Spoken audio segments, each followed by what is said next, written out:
성경 말씀 보겠습니다. 시편 126편 1절에서 6절입니다. 우리 같이 교독하겠습니다. 여호와께서 시온의 포로를 돌려 보내실 때 우리는 꿈꾸는 것 같았도다. 그때 우리 입에는 웃음이 가득하고 우리 혀에는 찬양이 찼었도다. 그때에 뭇 나라 가운데서 말하기를 여호와께서 그들을 위하여 큰 일을 행하셨다 하도다.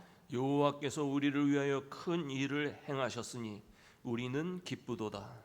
여호와여 우리의 포로를 남방 시내들 같이 돌려 보내소서. 눈물을 흘리며 씨를 뿌리는 자는 기쁨으로 거두리로다. 울며 씨를 뿌리러 나가는 자는 반드시 기쁨으로 그 곡식단을 가지고 돌아오리로다. 아멘. 이번 금요일 8.15 광복절 80주년을 맞이하는 날입니다. 1945년 8월 15일 우리 민족은 일제의 압박과 서름 속에서 해방이 된 날입니다. 오늘 우리는 참된 해방의 의미를 생각하면서 나라와 민족을 위해서 함께 기도하는 시간을 가져야겠습니다. 여러분, 기독교는 국경이 없습니다. 나라를 뛰어넘어서 모든 사람들이 믿음을 갖는 예수 그리스도의 은혜를 받는 그러한 우리 기독교입니다. 그러나 우리 예수 믿는 사람들에게는, 우리 기독교인들에게는 국경이 있습니다. 그래서 우리는 예수 그리스도의 정신으로 세계를 마음에 품고 세계 평화를 위해서 기도하고 또 세상에 있는 모든 사람들을 사랑해야 됩니다. 그뿐만 아니라 우리는 우리의 조국과 또 우리 민족을 사랑해야 하는 것입니다. 우리는 조국을 떠나서 미국에 와서 살지만 우리 마음 속에는 조국 사랑, 민족 사랑의 마음이 있습니다. 누구든지 삼천리 금수강산에서 태어나서 오곡백과를 먹고 자란 사람, 조국을 사랑하게 되어 있습니다. 그래서인지 길을 가다가 외국 국기와 함께 우리 태극기가 걸려 있는 것을 보면 마음이 찡해 옵니다. 아름다운 산이나 바다를 볼 때 저 산은 남산과 같이 생겼다. 저 산은 해운대 바다 같다. 한국의 산과 바다를 비교해 보기도 합니다. 또 외국인이 안녕하세요, 한국말을 몇 마디 하면 얼마나 예쁜지 그저 공짜로 무엇을 주고 싶은 마음이, 다 이것이 우리 마음속에 있는 애국하는 마음입니다. 우리 모두가 나라와 민족을 사랑하는 사람들입니다. 그런데 여러분, 애국심, 애국하는 마음은 생각만 가져서는 아니 됩니다. 애국적인 행동을 따라야 합니다. 애국심이 있어도 애국적인 행위가 없다면 진정으로 나라를 사랑하는 사람은 아닙니다. 그뿐만 아니라 우리는 예수 믿는 사람들이기 때문에 성경에서 애국이 무엇인지 또 참 애국자가 무엇인지 이렇게 찾아보아야 합니다. 그런데 사실 성경에 보면 애국이라는 말, 애국자라는 말이 없습니다. 그러나 그런 단어가 없다고 해서 애국이나 애국자가 없는 것은 아닙니다. 모세는 나라와 민족을 몹시 사랑했던 사람, 그래서 이집트의 왕 바로가 될 수 있는 그런 기회도 있었습니다. 또 이후에 영화로운 삶을 살 수 있는 그런 기회도 있었어요. 그러나 나라와 민족을 사랑하기 때문에 이런 길을 떠나서 참 백성들과 함께, 이스라엘 백성들과 함께 고난의 길, 출애굽의 길을 걸었습니다. 또 그 민족이 이제 다 죽음을 당하는 그런 위기 속에서 죽으면 죽으리라 하는 마음으로 왕에게 나아갔던 에스더도 있습니다. 성경에 보면 애국자라는 말은 없어도 애국을 한 사람들, 또 애국자와 같이 행동했던 사람들 얼마든지 볼 수가 있어요. 예수님도 앞으로 일어날 예루살렘을 바라보면서 이스라엘의 앞으로의 그런 그 운명을 바라보면서 예수님은 눈물을 흘렸어요. 예루살렘 성이 이제 AD 70년에 다 무너지지 않습니까? 그것을 예수님 바라보면서 눈물을 흘리셨어요. 그 당시에 이스라엘 백성들은 로마의 지배하에 있었습니다. 몹시 고통을 당했어요. 로마의 압제에서 자기들을 구원할 메시아를 기다렸습니다. 성경 구약에도 메시아의 사상이 있고 지금 로마의 압제 밑에서 우리를 구원해 줄, 우리를 고난에서 해방시켜 줄 그런 메시아를 기다렸습니다. 그러는 가운데 예수께서 오셔서 고통 속에 신음하는 병자들을 낫게 해주십니다. 학대를 받던 소외된 계층들의 친구가 되어주셨어요. 귀신을 물리쳐 주셨습니다. 그뿐만 아니라 죄로 인하여 무거운 죄의 짐을 진 사람들을 해방시켜 주셨어요. 이런 것을 바라볼 때 이스라엘 백성들 그 마음 속에 얼마나 예수님을 사랑하는, 예수님을 왕으로 세우고 싶은 열광적인 마음이 있지 않았겠습니까?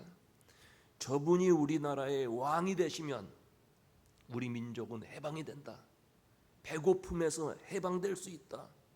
큰 꿈을 가지고 예수님을 왕으로 세우려 했습니다. 그러나 예수님은 그들의 요구를 물리치시고 그들을 떠나셨습니다. 왜 그랬을까요? 예수님이 애국심이 없어서 그랬을까요? 예수님은 누구보다도 민족을 사랑했습니다. 그러나 로마의 압제 하에서 정치적으로 해방되는 것, 가난함과 굶주림에서 해방되는 것도 중요하지만 더 중요한 것, 더 먼저 해야 될 것은 바로 영적인 해방입니다. 예수님은 그것을 아셨어요. 이스라엘 백성들이 영적으로 해방되는 것이 더 중요하다는 것이에요. 우리도 예수님의 애국 방법을 배워야 합니다. 우리에게도 어려운 이 세상을 살면서 정치적으로 해방이 돼야 되고 경제적으로 해방이 필요합니다. 우리를 억압하고 있는, 우리를 옥죄고 있는 여러 가지의 그런 고통에서 우리는 해방이 돼야 돼요. 그러나 그보다도 더 중요한 것은 죄로부터의 해방입니다. 왜 그렇습니까? 죄의 값은 사망이요 멸망이기 때문에 우리는 죄의 노예가 되었거나 물질의 노예가 되었거나 근심 걱정의 노예가 되었다면 예수님으로 인하여서 참된 해방을 맞이하시기를 바랍니다. 과거에 우리 한국 백성들 너무 가난해서 쌀밥에 고깃국 먹는 것이 소원이었습니다. 이 밥에 고깃국. 그래서 가난해서 해방되어 보려고 애를 썼습니다. 아마 여러분들 어렸을 때 다 들었을 거예요. 새벽마다 동사무소에서 노래가 흘러나오는데 잘 살아보세. 우리도 한번 잘 살아보세. 이 새마을 노래 여러분들 다 들으셨을 거예요. 그 노래를 듣고 자랐어요. 그 결과에 우리 한국은 잘 사는 나라가 되었어요. 이제는 국민 거의가 자가용을 가지고 있어요. 참 놀라운 일이에요. 그리고 생활 수준도 참 높아져서 미국의 웬만한 가정보다 더 생활 수준이 높습니다. 한국의 새마을 운동 노래처럼 잘 사는 나라가 되었어요. 그러나 여러분, 잘 사는 나라는 되었지만 바로 사는 나라가 되었습니까? 윤리 도덕이 흔들리고 무너집니다. 과거의 아름다운 우리 한국의 전통 다 없어졌어요. 정치계나 교육계나 심지어는 종교계에 많은 부분이 썩고 부패했습니다. 우리 한국 사람들은 이제 잘 살아보세에서 한층 더 올라가서 바로 살아보세 노래할 때 우리는 예수님의 은혜로 죄에서 해방된 하나님의 자녀들이 됐습니다. 우리는 죄에서 해방된 사람이 여전히 죄 가운데 살아가지만 죄가 우리를 이렇게 묶어둘 수 없는 것은 우리 안에 예수 그리스도의 피가 있기 때문에 예수의 보혈이 우리의 죄를 씻어주시기 때문에 죄의 사슬 아래 신음하지를 않고 살아도 되는 해방된 하나님의 자녀들입니다. 여러분, 우리는 영적으로 참 자유를 얻은 사람들이. 그렇다면 이제는 우리에게 주어진 우리의 조국 한국이나 또 우리 미국에서 시민권 받았는데 미국을 위해서 애국하며 살아야 하는 것입니다. 참된 애국은 무엇입니까? 일제 강점기 때처럼 독립군과 같이 총칼을 가지고 나가서 애국하는 시대는 지금은 아니에요. 이 시대의 애국은 하나님의 자녀로서 세상에서 빛과 소금으로 사는 것입니다. 우리 예수 믿는 사람들이 어두워져가는 세상에 빛이 되고 그리고 부패해가는 세상에 소금이 되어 살아갈 때 그것이 바로 애국하는 것입니다. 우리가 한 나라에서 살면서 크리스찬으로서 그 나라의 법을 따르고 준수해야 합니다. 시민으로서의 역할을 감당해야 됩니다. 그 나라의 의무를 다 지켜야 돼요. 그래서 백성에게 주어진 의무, 우리 예수 믿는 사람 순종하고 따라야 되고 더 나아가서 세금도 잘 낼 수 있어야 돼요. 오늘 봉독한 시편 126편은 이스라엘 백성들이 바벨론으로 망해서 포로로 잡혀가서 포로 생활의 아픔을 경험하면서 그러나 언젠가는 고국으로 돌아가서 무너진 성전을 재건하고 그것에서 예배하겠다는 그런 안타까운 심정을 가지고 살 때를 배경으로 삼고 있습니다. 그런데 여러분, 어느 날 갑자기 생각지도 않게 바벨론 나라가 망했어요. 페르시아, 지금의 이란인데 이 나라에 의해서 바벨론이 망했습니다. 그리고 페르시아의 왕이 해방령을 발표해서 이스라엘 백성들이 이제 고국으로 돌아가게 되었을 때 그 감격과 그 기쁨 억누를 수가 없어서 그것을 찬송하는 시가 오늘 시편 126편입니다. 이스라엘 그 백성들은 우리 한국 백성처럼 주변에 강대국이 많이 있었어요. 그리고 수시로 강대국으로부터 침략을 받았어요. 아마 이스라엘 백성들이 세상에서 이 세계 역사 가운데 가장 고난을 많이 받은 민족일 거예요. 웬만하면 나라가 이렇게 고난당하면 없어질 거예요. 이 이스라엘 백성들은 한때 나라를 잃어버리고 애굽의 노예가 되었고 아수르, 바벨론 가서 포로 생활했어요. 그리고 그리스, 로마의 지배를 받았어요. 그 이후에 2000년 동안 나라가 없어서 세계 각곳에 흩어졌습니다. 유대인으로서 각 나라에서 살면서 많은 서름을 받았어요. 편견으로 인해서 고통을 당했어요. 심지어는 히틀러에 의해서 600만 명이 학살되었습니다. 우리 한국은 36년 일제 탄압에서 괴로움을 당했지만 그것은 이스라엘 백성에 비할 수가 없어요. 한국의 고통은 아무것도 아니에요. 그 앞에 보면. 그 당시에 이스라엘 백성들은 나라를 잃고 바벨론에 잡혀가서 70년 동안 포로 생활을 하였습니다. 그런데 어느 날 바벨론이 망하게 되었어요. 페르시아의 왕 고레스, 사이러스라고 하는 고레스 왕이 이제 그 지역을 통치를 하면서 포용 정책을 쓰고, 그리고 이스라엘 백성들에게 너희는 너희 고국으로 돌아가도 된다. 너희 고국으로 들어와서 무너진 성전을 수축해도 좋다. 해방을 시켜줬어요. 얼마나 기쁘겠습니까? 우리 한국도 8.15 때 온 국민들이, 온 백성들이 나와서 대한민국 만세를 외쳤어요. 얼마나 기뻤을까요? 오늘 본문이 바로 그때 지어진 시입니다. 1절에 보면 여호와께서 시온의 포로를 돌리실 때 우리가 꿈꾸는 것 같았도다 그랬어요.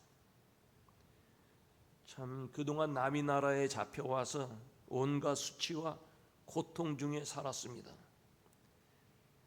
그냥 거기에 사는 것이 아니라 바벨론 사람들은 이스라엘 사람들 조롱했어요.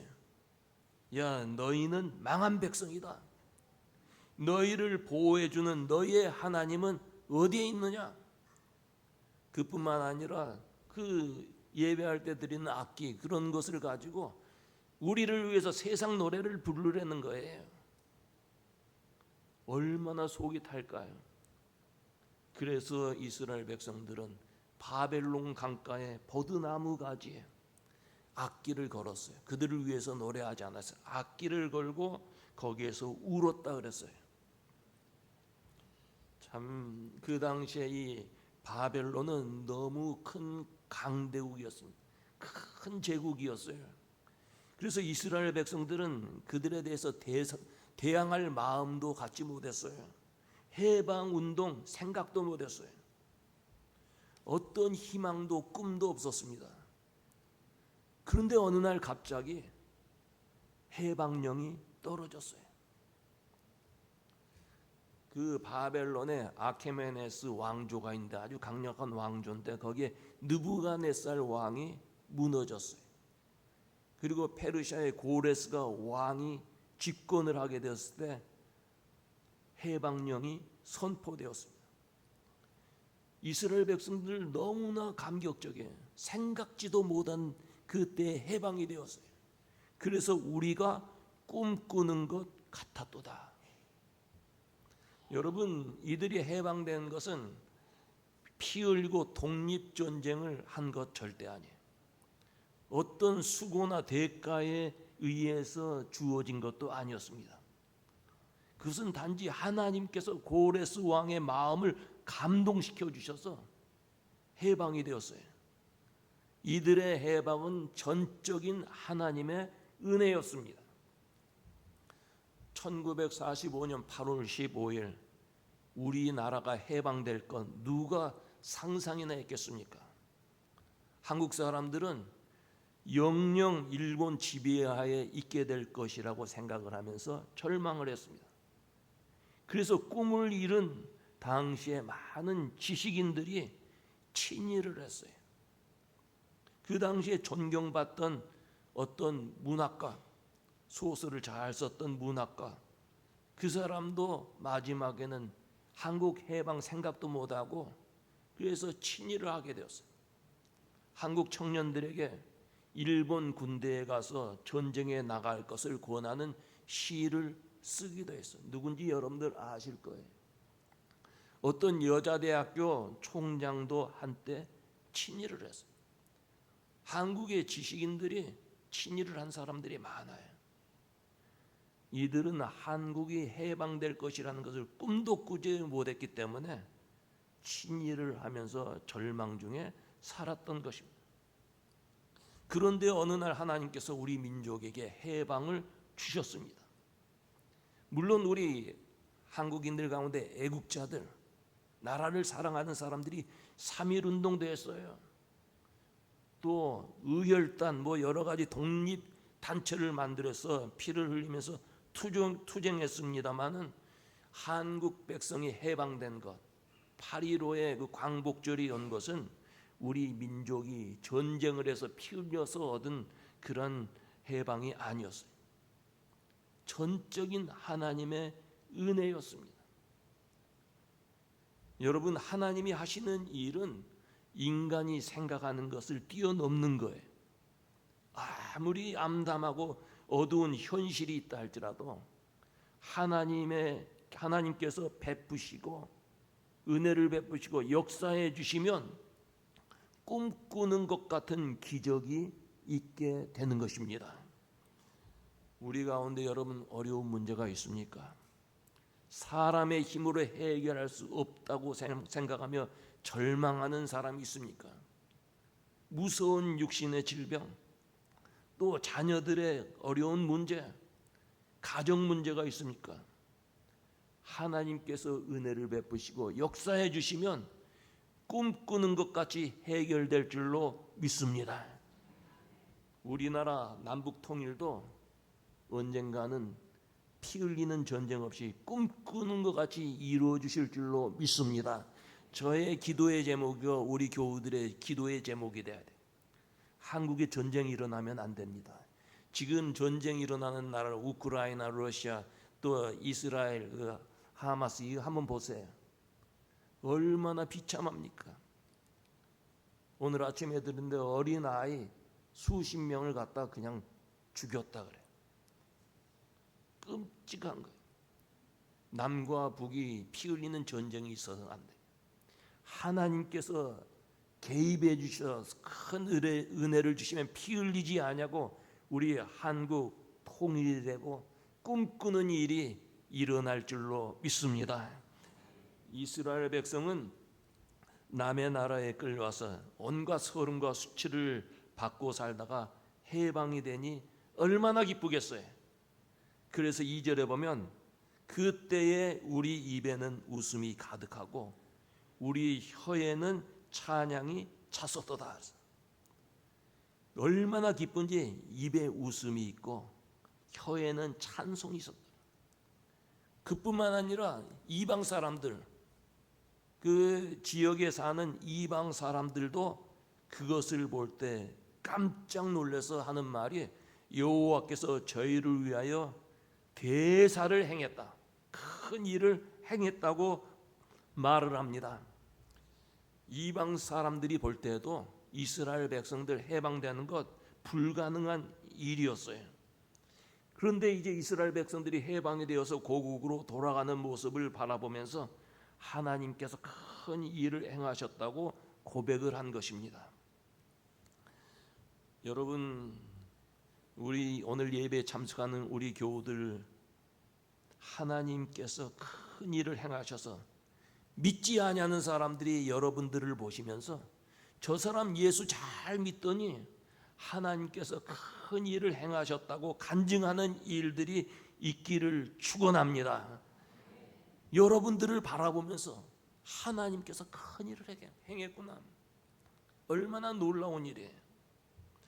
이스라엘 백성들이 고국으로 돌아가면서 하는 말이 기쁨의 눈물을 흘리면서 5절 6절에 보면 눈물을 흘리며 씨를 뿌리는 자는 기쁨으로 거두리로다. 울며 씨를 뿌리러 나가는 자는 정녕 기쁨으로 그 단을 가지고 돌아오리라 그랬습니다. 여러분, 이 이야기는 참으로 눈물겨운 이스라엘 백성들의 신앙 고백입니다. 외국 땅에 잡혀와서 포로 생활했지만 그러나 그들은 그 땅에 마음을 붙이기가 어려웠어요. 자기의 신앙을 지키려고, 하나님을 경외하는 마음을 끝까지 지키려고 그 이방 땅에서 살 때 하루하루가 눈물이었어요. 그런데 여러분, 그들 가운데 세월이 많이 지나가면서 차츰차츰 현실에 타협하는 사람들도 있었어요. 그래서 하나님을 떠나서 우상을 섬기게 되고 바벨론 정부의 식민 정책에 따라서 많은 혜택을 받으면서 자연히 바벨론 우상 문화, 그들의 생활에 동화되는 사람들이 있었습니다. 그런데 여러분, 갑자기 이스라엘 해방령이 떨어졌을 때 그들은 몹시 당황하게 됩니다. 하나님을 떠나서 세상과 짝지어 살았기에 성전이 있는 예루살렘으로 돌아가는 그 일이 너무나 부끄러운 일이 되었어요.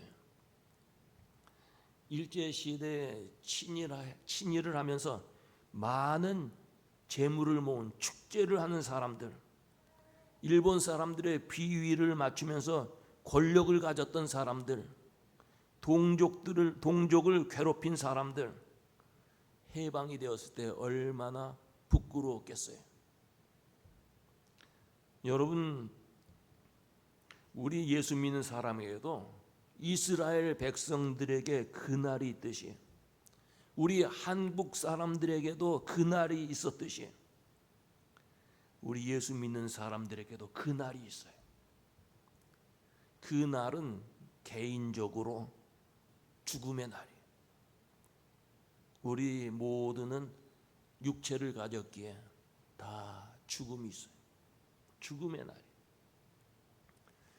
인류적으로 바라볼 때는 예수님이 재림하는 날이에요. 심판의 날이에요. 그 날이 오면 세상과 타협하여서 참 소유에 집착하고 욕심 부리며 산 사람은 몹시 당황하고 부끄러울 거예요. 그러나 신앙을 끝까지 지킨 사람은 그 날에 할렐루야 영광의 날이 되는 것입니다. 여러분, 우리는 이 광야 같은 세상에 살지만 믿음을 지키면서 눈물로 씨를 뿌리는 사람들이 돼요. 그래야만 기쁨으로 거둘 수 있습니다. 그 당시에 참 믿음을 지키며 살던 사람들은 바벨론에서 포로 생활하면서 그 날을 기다렸기 때문에 씨를 뿌리는 심정으로 살았어요. 씨를 뿌릴 때 여러분, 참 농부가 땀을 흘려야 되고 수고와 고통이 있어요. 그러나 추수 때에는 풍성한 수확의 기쁨이 있습니다. 그래서 고향으로 돌아가서 성전을 재건해도 된다는 명령이 떨어졌을 때 이들은 보따리를 싸들고 고국을 향하여 돌아가며 하는 말이 눈물을 흘리며 씨를 뿌리는 자는 기쁨으로 거두리로다. 여러분, 우리는 기쁨으로 거두는 사람들이 되어야 합니다. 80주년 우리가 맞이했는데 광복이라는 말을 해요. 광복이라는 말이 무슨 뜻일까요? 빛을 찾았다는 말이에요. 빛광자 다시 복자예요. 빛을 다시 찾은 거예요. 일제 학정 밑에서 빛을 잃어버리고 흑암 속에서 신음하며 살았는데 이제는 빛을 찾고 자유를 얻게 되었다는 그런 뜻이에요. 그래서 광복절이라 그래요.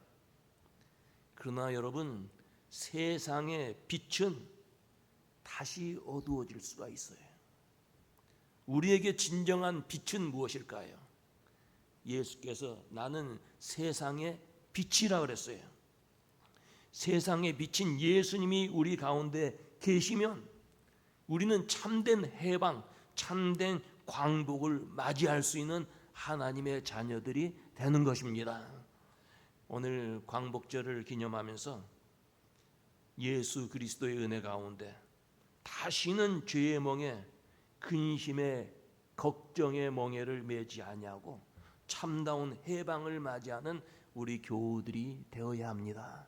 그래서 예수께서 우리로 자유하게 하려고 자유를 주셨으니 그러므로 굳세게 서서 다시는 종의 멍에를 매지 말라 그랬어요. 다시는 종의 멍에를 매지 말라. 우리는 영적으로 해방된 사람이에요. 영적으로 해방된 사람은 이 세상의 근심 걱정으로 다시 멍에를 맬 필요가 없어요. 참으로 주께서 주신 참된 해방이 여러분들 마음속에 있기를 바랍니다. 또 애국을 한다면 애국의 행위가 있어야 돼요. 우리는 비록 부유하게 살지 못해도 바르게 살고 빛과 소금으로 이 세상을 살아야 돼요. 그것이 바로 애국입니다. 우리 조국의 통일을 위해서 기도해야 합니다. 그리고 광복의 기쁨을 주신 하나님께 감사하며 사는 성도들이 되어야 하는 거예요. 그래서 눈물을 흘리며 씨를 뿌려 기쁨으로 다 늙어도 이스라엘 백성처럼 꿈꾸는 것 같은 기적을 체험하고 입에는 기쁨이 가득하고 혀에는 찬송이 넘치는 우리 교우들 되시기를 주의 이름으로 축원합니다. 아멘. 이 시간에 우리